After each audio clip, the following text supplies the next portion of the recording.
Shalom, Shalom Elohim, semua anak-anak Tuhan dimanapun berada. Dan saya ingin menyapa ketiga pribadi ilahi yang esa yang sudah ada bersama-sama kita dalam dunia ini.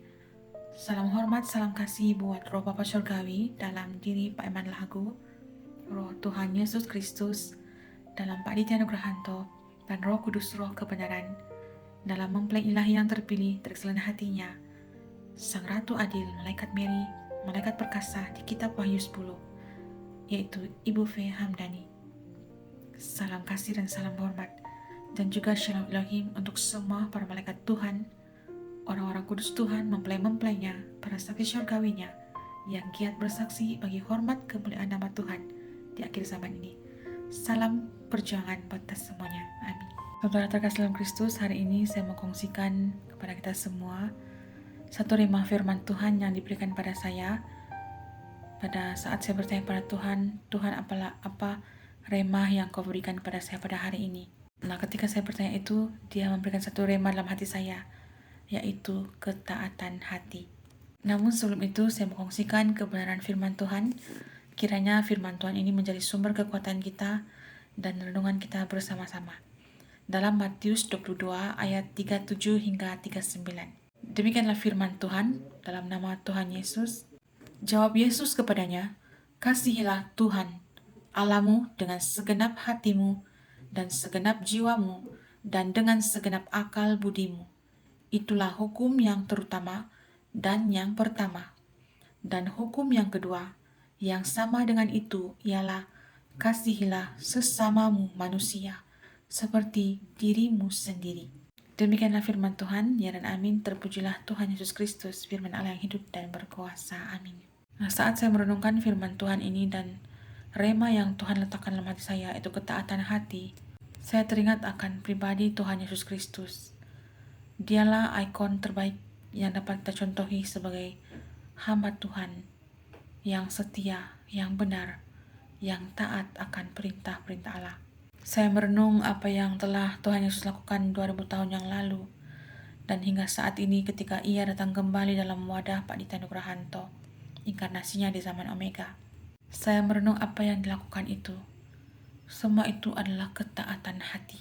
Ketika saya melihat ketaatan Tuhan Yesus Kristus melaksanakan perintah Allah itu, meskipun melibatkan nyawa, kesenangan hidup, kesakitan darah dan daging, tapi dia tetap taat melakukannya. Jadi saya merenung hal ini dalam-dalam. Adakah saya sudah seperti Kristus itu? Adakah saya taat seperti Kristus? Saya merenungkan jika saya ini mengaku saya anak Tuhan Yesus, adakah saya itu sudah melakukan apa yang Dia kehendaki? Ketika saya merenung itu, saya melihat banyak hal yang saya tidak taat sebenarnya.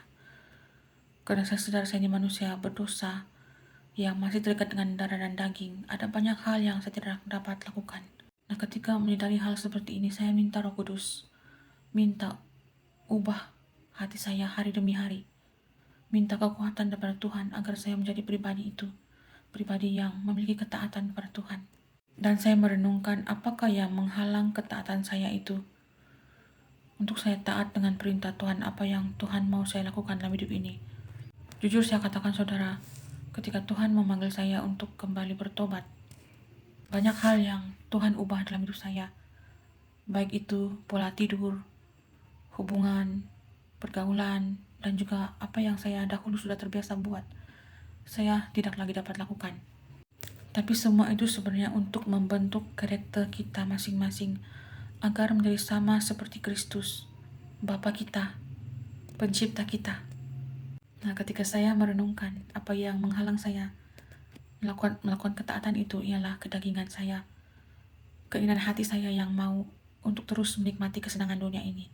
Itulah yang selalu menjadi punca utama saya terhalang untuk tetap taat dan setia pada perintah Tuhan.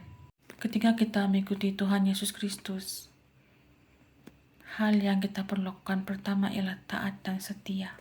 Dan itu memang tidak mudah jika kita mengandalkan kekuatan sendiri.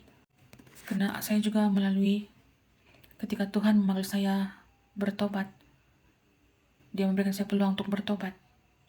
Semuanya banyak yang berubah.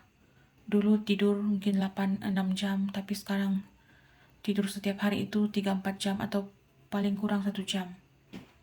Dan juga banyak kehilangan, baik itu keluarga, teman-teman, ataupun sesuatu yang bersifat kedagingan ataupun bersifat dunia. Ketika diminta untuk taat saja, tidak tidur pulas lagi seperti dulu, untuk lebih banyakkan waktu bersekutu dengan Tuhan, memilih hadirat Tuhan berbanding dunia, itu semua perlu ketaatan. Dan saya juga seperti manusia berdosa ini, saya masih belajar hingga saat ini untuk melakukan hal itu. Dan seperti kebenaran firman Tuhan tadi, untuk mengasihi Tuhan Allah segenap hati, itulah ketaatan pertama yang harus kita lakukan, yang saya harus lakukan, yaitu dengan lebih memilih Tuhan berbanding dunia. Jika untuk memiliki kasih saja kita tidak dapat lakukan, bagaimana kita melakukan hal-hal yang lebih besar? Itu adalah peringatan bagi saya secara pribadi. Masa yang sama, ketika kita disakiti oleh dunia saat kita memiliki Tuhan, hukum yang kedua itu juga ialah untuk mengasihi sesama kita seperti diri kita sendiri. Nah, itu tidak mudah kita lakukan jika kita tidak ada ketaatan hati, yaitu kerelaan hati untuk melakukan semua itu. Saat saya belajar semua ini melalui ketiga pribadi ilahi yang sudah ada bersama-sama kita dalam dunia ini, memang awalnya sangat sakit untuk saya terima dan fahami. Tetapi akhirnya ketika Tuhan memproses saya dalam hidup ini, hari demi hari, waktu demi waktu, saya mulai paham. Dan apa yang saya dapat lihat melalui ketaatan itu, ialah janji keselamatan Kristus itu akan tergenapi. Karena apa yang kita korbankan untuk mengikut Tuhan itu tidak akan sia-sia. Tuhan pasti akan melihat apa yang kita telah berikan, lakukan untuk Dia. Jadi melalui kebenaran firman Tuhan dan juga proses yang Tuhan izinkan dalam hidup saya mau terus bersaksi bagi Dia agar namanya semakin dimuliakan, untuk belajar memiliki ketaatan hati seperti Tuhan kita Yesus Kristus. Dan saya juga sendiri yang juga masih belajar, karena saya juga sadar saya manusia berdosa yang masih jauh perjalanannya untuk diproses Tuhan. Tapi marilah kita andalkan Tuhan Yesus Kristus dalam hidup kita, agar kita dapat sampai hingga ke garis tamat, menuju ke kerajaan Bapa kita yang di surga. Apapun itu yang diperintahkan, kita mintalah kekuatan daripada Tuhan untuk dapat melakukannya seturut kemampuan dan juga kehendak Allah. Amin. Haleluya, nama Tuhan Yesus dipermuliakan sekarang dan selama-lamanya. Biarlah kebenaran firman Tuhan dan juga kesaksian yang saya sampaikan ini dapat memberkati kita semua. Tuhan Yesus memberkati selalu.